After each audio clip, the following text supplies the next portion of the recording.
Assalamu alaikum wa rahmatullahi wa barakatuh. May peace, mercy, and blessings of Almighty God be on all of you.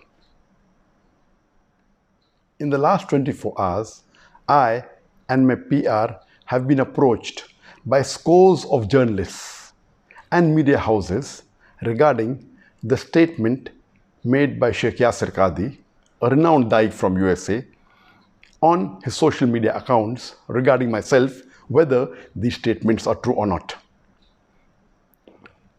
3.5 months before, the Indian officials, they approached me for a private meeting with a representative from the Indian government.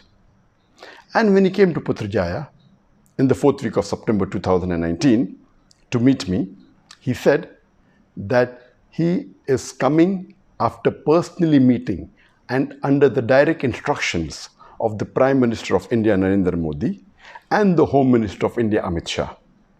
And he said that he wanted to remove the misconceptions and the miscommunication that is there between myself and the Indian government, and he wants to provide me a safe passage to India.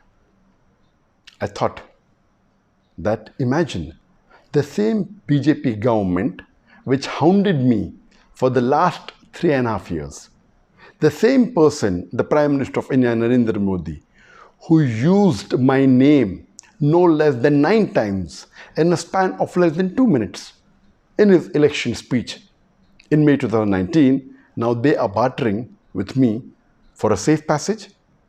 It's too straight to be true. And he said that he would like to use my connections to better the relationship between India and the other Muslim countries. And I said that as long as you do not ask me to do anything against the teachings of the glorious Quran, against the teachings of the Sahih Hadith, and secondly, I do not want any personal benefit. And lastly, as long as it benefits the Muslim Ummah, I have no problem in cooperating with you. And the meeting lasted for several hours.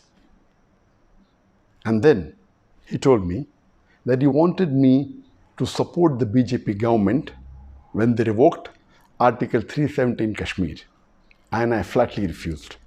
I said, according to me, revoking Article 370 in Kashmir is unconstitutional and it is taking away the rights of the people of Kashmir.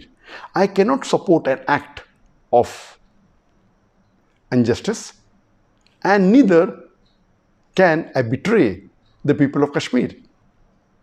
And when he realized that I will not support any act of injustice, he said that he has no problem even if I speak against any agencies of India, whether it be the NIA, whether it be the ED, whether it be the police, but I should not specifically speak against the BJP government and against Narendra Modi. And I told him that according to me, the NIA, the ED, they are not to blame. They are just following their political bosses and they're being forced to do what they're doing. And I'm not here to speak against any government. I'm a Dai who's spreading the message of Islam.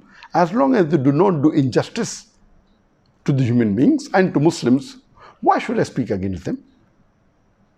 And lately, on the 17th of December 2019, I gave a press statement against CAA, the Citizen Amendment Act, and which was published in the media.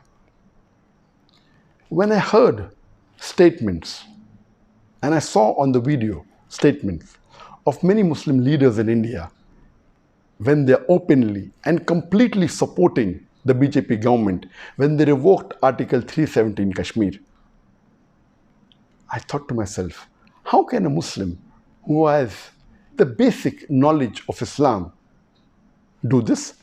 Some of them supported the NRC in Assam. Some went to the extent of saying that NRC should be done throughout India. Now I realize that these Muslim leaders surely may have been blackmailed, may have been pressurized, may have been forced to support the unjust BJP government, otherwise face dire consequences. I have a message for the Muslims of India. It is noble to speak against injustice. But if you fear a backlash, and you're afraid, the least you can do is keep quiet. But supporting an unjust act is un-Islamic. You are bartering your seat in Jannah for your security in dunya. Allah says in the glorious Quran, in Surah Az-Zumur, chapter number 39, verse number 36. Is not Allah enough for His servant? But yet they frighten you with others besides Him.